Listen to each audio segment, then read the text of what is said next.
varias cosas. Quiero abrir, como de costumbre, el dicho medio tonto, pero en algunas cosas la verdad que se relaciona de que todo tiene que ver con todo. Célebre dicho de una conocida señora que está presa en Argentina, finalmente. Pero yo escuchaba la columna hoy y realmente hoy es un día muy especial porque es el Día Internacional de las Noticias. Y Apa. como este es un espacio dedicado a las noticias, yo quiero recalcarlo porque es tan importante el apego a la verdad en la noticia, Claro. cosa que me consta que en el equipo de Frecuencia Abierta todos hacemos el mayor esfuerzo, guiados por Jorge, que tiene mucha experiencia en el tema, en que las noticias sean fidedignas, que sean creíbles. Y rescato alguna cosa que les quiero leer y después vamos a ir a la película. Esto es como, Bien. la Después presentación. hablamos de cine, después hablamos de cine. Hay un artículo muy interesante de Martín Barón en un matutino porteño que dice, hablando de esto, ¿no? Dice, todos los elementos en los que nos hemos apoyado históricamente para determinar hechos, y recalco la palabra hechos, que es la formación, el conocimiento experto, la experiencia y finalmente, y por encima de todo, la evidencia, han sido o son desdeñados, denigrados o incluso negados. Y finaliza en otro artículo que sigue diciendo esto que me parece que es importante. Tenemos derecho, ya que hablamos tanto, a veces cacareando bastante con el tema de los derechos, ¿por qué no cacareamos más por el derecho a recibir noticias en las que podamos confiar? Noticias en las que podamos confiar. Desde a qué hora pasa el colectivo en la ruta 10, hasta a qué hora abre el sanatorio del centro para llevar a nuestro hijo a vacunar, a cosas de política nacional o internacional.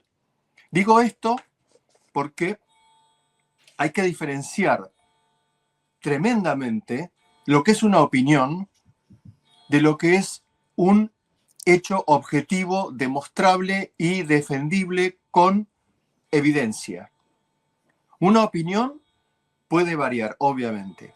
Aún así, los que transmitimos alguna clase de información, nos podemos equivocar, es verdad, Claro, sí, sí. pero la persona honesta y proba, cuando se equivoca, retrocede, admite su error y lo corrige. No persiste en el error. Y si es un error, es involuntario y de buena fe. De eso no estamos hablando, no estamos libres del error, pero sí tenemos la obligación de cuidar en todo momento de dar información fidedigna. Yo me peleo, muchas veces ustedes lo saben, con la gente que no cumple con todos estos requisitos.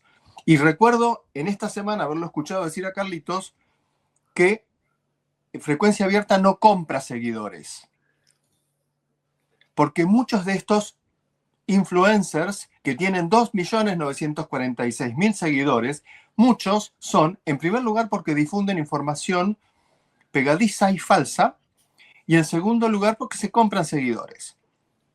Digo esto porque a veces cuando vamos a la pantalla, lo primero que impacta es, ¡ay, tiene tantos seguidores! Como si fuera un indicio de que eso está bien. Y muchas veces no está para nada bien. Es muy fácil convencer a mucha gente con mentiras, aunque parezca, dice, no, a mí, porque todos nos creemos muy, entre comillas, inteligentes y suspicaces, pero somos muy fáciles de engañar. Entonces, defendamos el derecho a recibir noticias como la gente. Y ahora Bien, vamos. Roberto, déjame hacer un par de Dime, comentarios, dime, que dime. necesito hacerlos, necesito Pero hacerlos. diga nomás.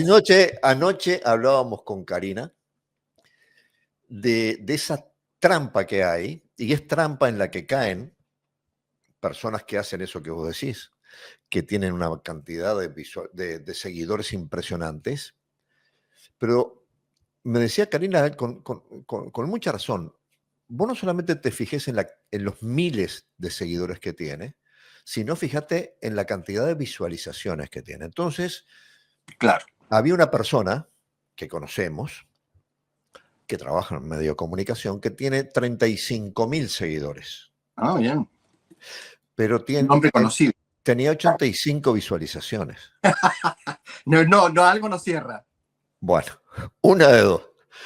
O los seguidores no son tantos, de carne y hueso, o los seguidores no te dan ni medio de pelota. Claro. Entonces vas a tener que reformular lo que vos publicás, porque lo que publicás no le interesa a nadie.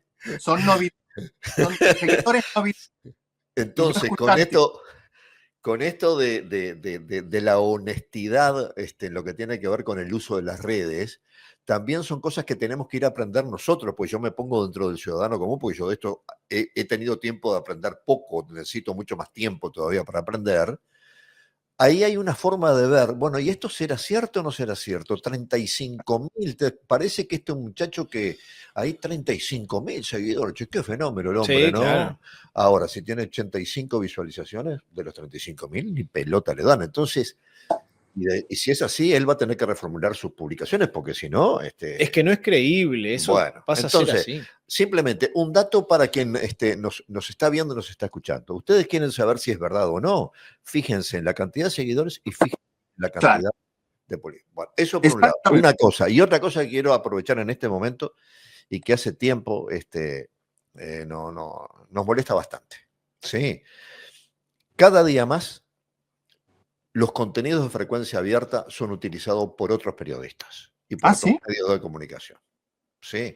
Y a nosotros eso no nos molesta, porque si en definitiva vienen los contenidos de frecuencia abierta para alimentar sus propios espacios, será porque tienen confianza en que lo que nosotros hacemos es, como vos decías, es confiable. Pero lo único que les pedimos es que digan la capacidad, la propiedad intelectual de ese material de quién es. Nosotros somos incapaces de levantar un material de cualquier colega, de cualquier medio de comunicación y no decirlo, no mencionar de que es de tal medio, porque nos parece de honestidad, ¿sí? Y no nos molesta que nuestros materiales puedan servir para otros colegas en buena hora y otros medios, por supuesto que sí. Lo único que pedimos es que digan de qué son. Yo hace un tiempo trabajaba con alguien que lo que publicaban con eso en otra ciudad del departamento, hacían todo un informativo de la mañana, de la A hasta la Z, informaciones de la misma fuente, pero nunca decían que el material era de esa publicación. Nunca mencionaban el origen. Ahora me he dado cuenta, y ese colega era muy crítico de lo que pasaba, y me parece que tenía razón, resulta que ese colega ahora está haciendo lo mismo, con contenidos de frecuencia abierta. Entonces, lo digo ahora porque está contextualizado dentro de la orientación que vos le diste a Roberto a esto, pero creo que si hay algo que hay que ser es honesto con quien hace las cosas, quien las origina. ¿Por qué? Entonces es como que mañana hay una escultura y yo me paro al lado de la foto y se vieron qué linda que me quedó. No, la escultura tiene, claro, es lo mismo. Sí, es lo mismo. Digo, sea la gran obra del mundo, o sea una información, una noticia, un artículo, una nota, un reportaje, pero hay entrevistas que estamos haciendo y se levantan puntualmente y se escriben y no se dicen que la entrevista fue realizada en tal lugar, a tal persona, por tal medio o por tal programa. Es lo único que pedimos, nada más. Punto y aparte. Háblame de cine, porque yo te tenía como... claro, además la literatura te tengo como un muy buen lector, pero en el cine no te tenía tanto. Y como veo como una película muda, digo, bueno, vamos a hablar de cine hoy con Roberto. Voy a hacer un pequeño epígrafe y ya termino. Vos habrás notado, Jorge, que yo siempre menciono la fuente. Cuando es un libro, menciono el autor. Por supuesto. Cuando es un artículo, menciono también el autor, porque me parece que nobleza obliga. Eso es la honestidad intelectual. Es decir, reconocer de dónde... Y muchas veces, muchísimas veces, menciono gente colegas que hacen lo mismo que yo, que son médicos, y a las que les doy crédito porque me parece honesto darles crédito, porque es, digamos, la idea original. Si yo saco una idea original de otra persona, lo mínimo, tengo que nombrar a esa persona. Cierto, O por sea, a mí me supuesto. parece tan de cajón que ni Sí, siquiera sí. deberíamos estar hablando de esto. Pero Claro bueno, que sí. pero hace falta, sí, hace falta hablar, ya Hace sé. falta, sí. Bien, vamos al cine. El título, ¿por qué se me ocurrió este título? Porque a veces siento la necesidad de reafirmar a ver si la gente realmente no presta atención a lo que yo digo, porque no soy tan importante, sino a las recomendaciones de salud, porque a veces, si no, uno piensa que está como sembrando en el desierto, ¿no? Y eso a veces uno dice, pucha, carajo, la gente, ¿por qué no? Porque lo veo en la calle, ¿no? Veo en la calle, observo a la gente con espíritu médico, no con espíritu crítico, estético. Yo no me fijo, digo, el tema de esto de no hablar de los cuerpos ajenos y qué sé yo, me parece perfecto, pero desde el punto de vista de la salud, yo no puedo evitar mirar algunos cuerpos y decir, esto no está bien, esta persona se está alimentando mal y está aumentando su riesgo de vida.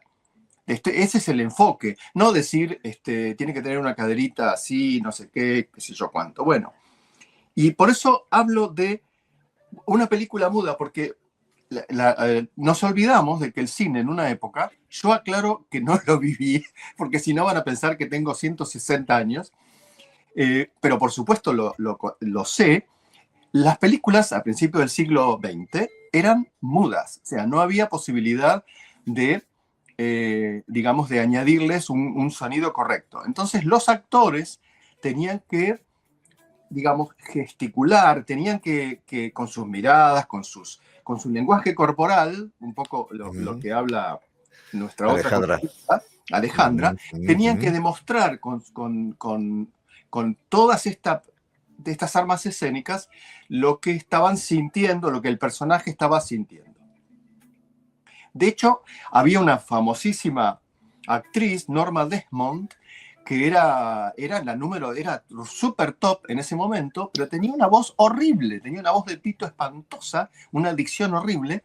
Cuando viene el cine sonoro, esta mujer, que era la diva número uno de uno de los estudios de Hollywood, queda abruptamente, no la llaman más, porque era espantosa la voz. Entonces, de repente se les podría haber ocurrido, como después pasó en la historia del cine, que otra hablara, pero también para el actor, que te saquen la voz es complicado. Bueno, a punto tal que la mujer quedó como una leyenda de Hollywood y dio lugar a un musical muy famoso que es Sunset Boulevard, que habla un poco de la historia de esta mujer que queda relegada de la fama, queda rica, pero relegada de la fama, y toda digamos, sus ganas de volver, etcétera, etcétera. ¿Y por qué, entonces, qué tiene que ver la película muda con la salud? Que hay un montón de situaciones que veo todos los días de algunas cuestiones corporales que están muy relacionadas con la enfermedad y que tenemos que corregir, que no tenemos que naturalizar ni la pancita cervecera, ni la otra cosa, Jorge, Karina, Carlitos, los que me escuchan. No sé si a ustedes no les llama la atención, sobre todo a mí que soy grande. Yo recuerdo más o menos cómo era la persona tipo hace 30 años atrás, cuando yo empecé a ejercer, poco más, y veo, por ejemplo, mucha gente joven, muchas mujeres jóvenes, por ejemplo, con caderas extremadamente anchas. La mujer normalmente tiene depósito de grasa en las caderas, es normal, es una cuestión del sexo, normal absolutamente, pero cuando eso es desmedido, es una situación de riesgo. De la misma manera que en el hombre, en ambos sexos, pero básicamente más en el hombre, porque es donde se deposita más, la grasita en la panza, que no tiene que ver tanto con la grasa que se deposita debajo de la piel, digamos, en el cerebral subcutáneo, sino con la grasa que se deposita dentro del abdomen, que es la grasa visceral, que implica un peligro real y concreto para la salud. Entonces, durante mucho tiempo, y esto es silencioso, porque el aumento en el caso de los hombres, como que hemos naturalizado que, bueno, tiene un poco de pancita, como que viene con la edad, ¿no? Como que, bueno, panza. La realidad es que si no luchamos contra el depósito de grasa abdominal, irremediablemente se forma. Entonces tenemos que luchar contra eso. A lo que, digamos, el título de película muda es que es silencioso, pero es letal. Es silencioso, pero es peligroso, es enfermizo. No lo tenemos que naturalizar. Yo no digo no estoy poniendo el hincapié en la estética, estoy poniendo el hincapié en la salud.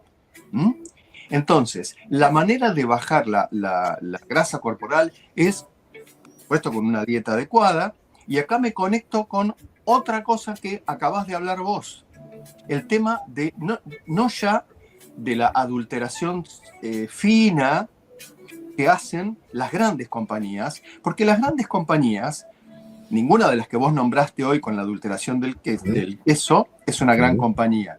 Pero las grandes compañías también adulteran, pero mucho más delicadamente. Es decir, al límite de lo permitido, ¿no? Se aprovechan de la legislación. Siempre las legislaciones, la ciencia va más adelante y ellos aprovechan la ciencia básica para ir más adelante que la legislación, ¿no? La legislación siempre va como corriendo de atrás a la industria. La industria tiene mucho dinero, mucha capacidad para contratar a quien sea. Entonces siempre, digamos, los legisladores van siempre atrás, en general, en términos generales, a verificar lo que está pasando.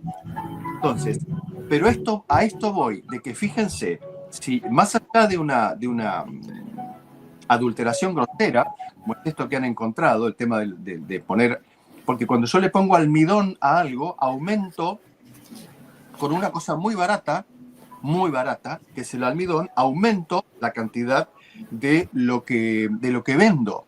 Entonces estoy, como se decía vulgarmente en el campo antes, vendiendo gato por liebre. Bueno, esto también sucede con los ultraprocesados. Y muchas de esas caderas y abdómenes con grasa corporal, donde no debe haber más que la normal, tiene que ver con el consumo de ultraprocesados, ni hablar de este caso de la adulteración grosera, vamos a decir así, que estuvo hablando esta señora hoy.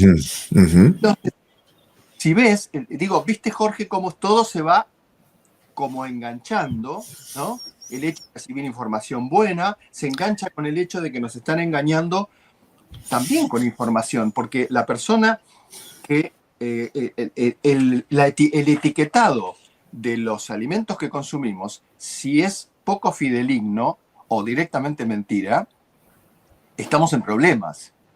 O sea, nunca hubo tantos problemas de salud derivados de la alimentación, porque porque hay los ultraprocesados, tenemos que empezar a pensar, no son alimentos, son cosas que se comen, ¿no?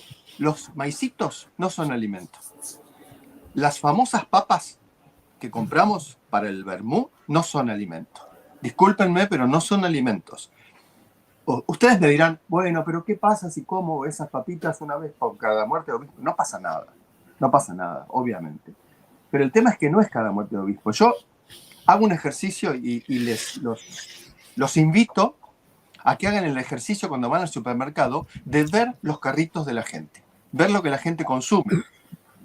Porque ahí se van a dar cuenta. El otro día yo miraba una señora con 2 niños pequeños, 2 o 3, no me acuerdo, lo que llevaba en la compra.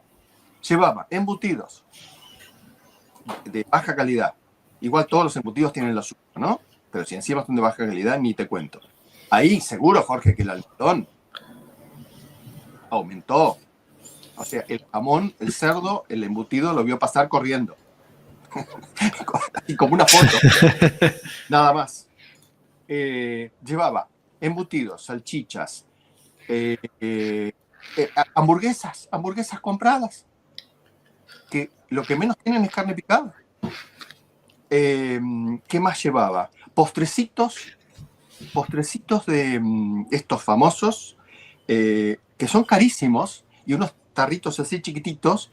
Pero yo me acuerdo que mi madre con una cosa de maíz, bueno, casi digo la marca, de almidón de maíz y vainilla y no sé qué, hacía, no sé, hoy se haría rica vendiendo esos postrecitos, que llevan un minuto, no, son realizables, digamos. Bueno, y así, etcétera, etcétera. Entonces, yo pensaba, ay Dios, pero no me puedo, imagínate, no voy a estar diciéndole a la mujer ahí en la caja del supermercado, señora, todo lo que usted está llevando, el 90% no es alimento.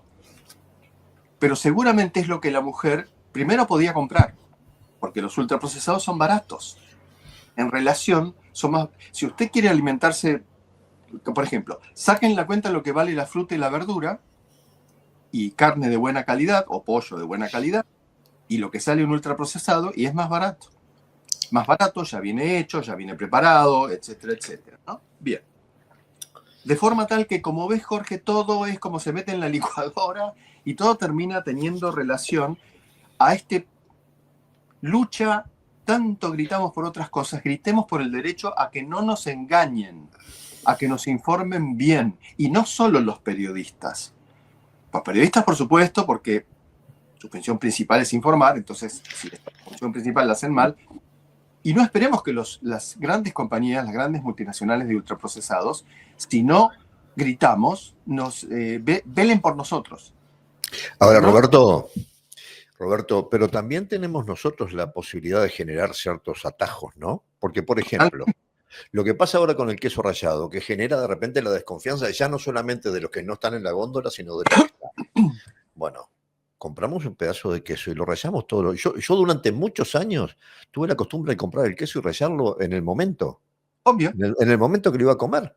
Obvio. De rociar la comida y la verdad que no sé por qué dejé de hacerlo, la verdad que no sé por qué dejé de hacerlo, digo, porque además está algo tan simple, tanto y que te lleva 30 segundos y sabes que, bueno, sabes que lo que estás comiendo es el queso, porque lo estás viendo, lo tenés en la heladera, sabes que está fresco, sabes la antigüedad que hace que lo compraste, es decir, tenés el control de la situación. Sí, claro. Y bueno, y en cada caso también, bueno, sí, seguro, capaz que es mucho más fácil comprar las hamburguesas ya prontas que ir y comprar un kilo de carne picada, que vos la compraste y sabes que es fresca, que en un lugar donde hay rotatividad en la venta, y lo traes, y claro, tenés la elaboración, te lleva como, ¿cuánto te lleva hacerte un kilo de carne picada de hamburguesa? ¿Qué te lleva?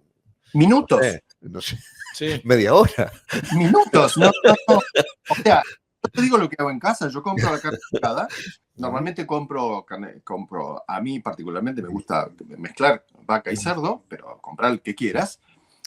Ojo, si compran carne picada de cerdo, recuerden que si se descongeló, hay que consumirla en el momento, o sea, no se puede frizar. Sí. Ojo con eso, no se puede frizar. La de vaca sí, porque la vaca normalmente viene enfriada, pero no congelada. Claro. Igual siempre preguntar. Es hacer una pelotita de carne picada, así nomás, aplastarlo un poquito y a la olla y a la sartén. El sartén, seguro, de la plancha, lo que sea, seguro. Pero ya, y un poquito de sal, si le quieren poner. Y si le damos, sobre todo, no para nosotros, pero encima, si le damos a un niño, recuerden el tema de los niños con la carne picada, es todo un tema, porque está el tema de si no está recontra hecha, puede transmitir enfermedades serias que tengan que ver con la insuficiencia renal, etcétera, etcétera. Así que, más a mi favor de saber lo que le estamos dando al niño, ¿no? Entonces, ¿qué pasa volviendo ya, me resumo en el tema estrictamente médico? Hasta ahora, o hasta hace poco, relativamente poco, hablábamos, seguramente vos lo habrás escuchado decir, Jorge, del índice de masa corporal, ¿no? Que tenía que ver, digamos, en relacionar la altura del individuo con el peso, ¿no? Entonces, de acuerdo a ese cociente, había un índice de masa corporal que era normal, más allá de lo normal, obesidad, mórbida, bla, bla, bla, bla. Bueno, ahora lo que se impone mejor que el índice de masa corporal es la circunferencia abdominal y la circunferencia ¿cómo se llama? De la cadera. Ahí está. La circunferencia abdominal, ¿por qué? Porque lo que está midiendo la circunferencia abdominal ¿Cómo se mide? Reborde costal, bajo un poco la cámara, reborde costal, que se toca, y la cresta ilíaca, bueno, acá ustedes no lo ven, pero yo me estoy tocando la cresta ilíaca, que es el hueso de la cadera, digamos, en la mitad de ese trayecto, con una cinta métrica como esta, la cinta de modista, que sea nueva, que no esté estirada, porque si no falsea estamos hablando de falsear la información, se miden. ¿Por qué? Porque eso lo que va a medir es la grasa visceral, que es la grasa que está, no solamente la subcutánea, que está debajo de la piel, sino la grasa visceral, que se comporta de una manera especial, diferente del resto de la grasa, y es tremendamente predictiva de diabetes tipo 2, dislipidemias, riesgo cardiovascular, síndrome metabólico, arteriosclerosis. Bueno, no sigo porque parece la pequeña cámara de los horrores. Que son evitables si nosotros mantenemos esa circunferencia abdominal acotada. Entonces, ¿cuánto es lo normal? En mujeres, mayor de 88 centímetros está en zona de riesgo. Estamos hablando en términos generales. Y en varones, más de 102. Para hacer una cosa práctica, muy práctica, pero que sirve, es mídanse la circunferencia abdominal. A veces coincide la zona del ombligo con la zona, digamos, más prominente de la circunferencia abdominal, pero si no, hagan esto que yo les digo de la mitad de trayecto entre el reborde costal y la cresta ilíaca, y ahí se lo miden. En términos muy, muy, muy prácticos, así como caseros, si yo les voy a dar un ejemplo. Yo mido 1,82 m. Si yo divido, digamos, si yo tomo mi circunferencia abdominal, tiene que ser hasta la mitad de mi altura. O sea que tendría que ser no más allá de 91 centímetros. Si supera los 91 centímetros, estoy en zona de riesgo. Que por supuesto no es lo mismo tener 93 que tener 106. ¿No? El aumento de riesgo es exponencial, obviamente. En las mujeres, ¿por qué la cadera? No solamente en las mujeres, pero básicamente en las mujeres. ¿Por qué? Porque por una cuestión, como les decía, de diferencia de cómo se deposita la grasa en los sexos, cualquier mujer se da cuenta, la mujer tiende a tener más cadera, se deposita más grasa en la cadera, incluso es una cuestión evolutiva.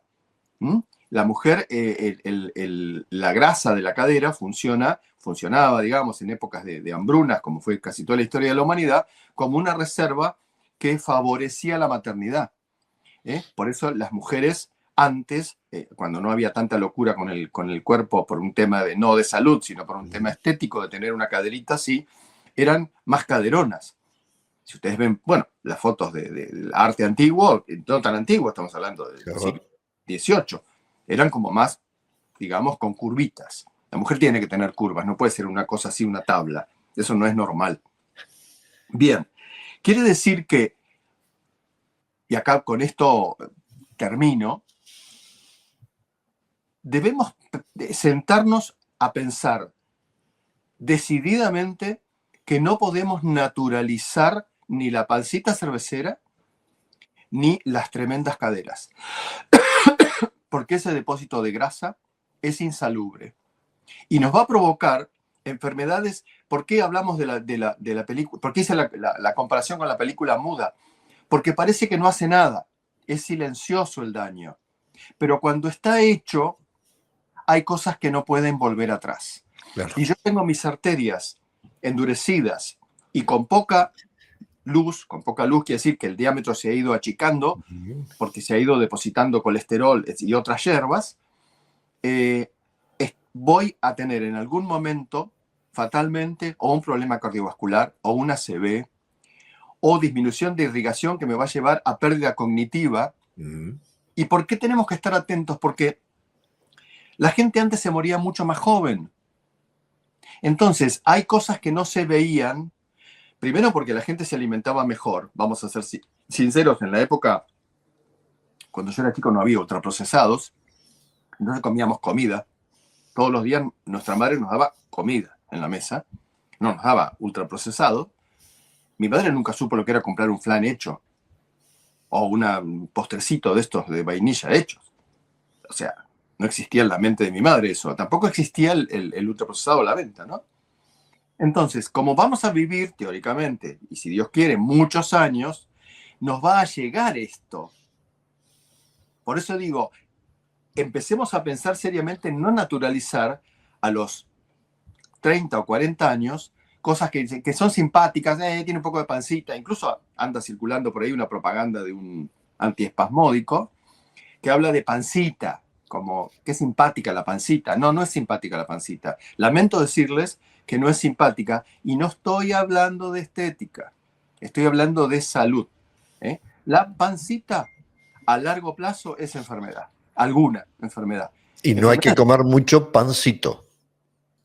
Bueno, hay un tema ahí. Hay un tema también. Bueno, pero te lo dejo planteado, No lo desarrollemos todavía porque tengo a Karina esperando desde el móvil. Ya te vi el entusiasmo.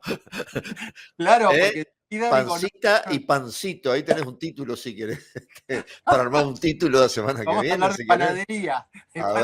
A ver. ¿Sí? Chau, ¿No? chau. ¿O no? Chao, Roberto. Chau, chau.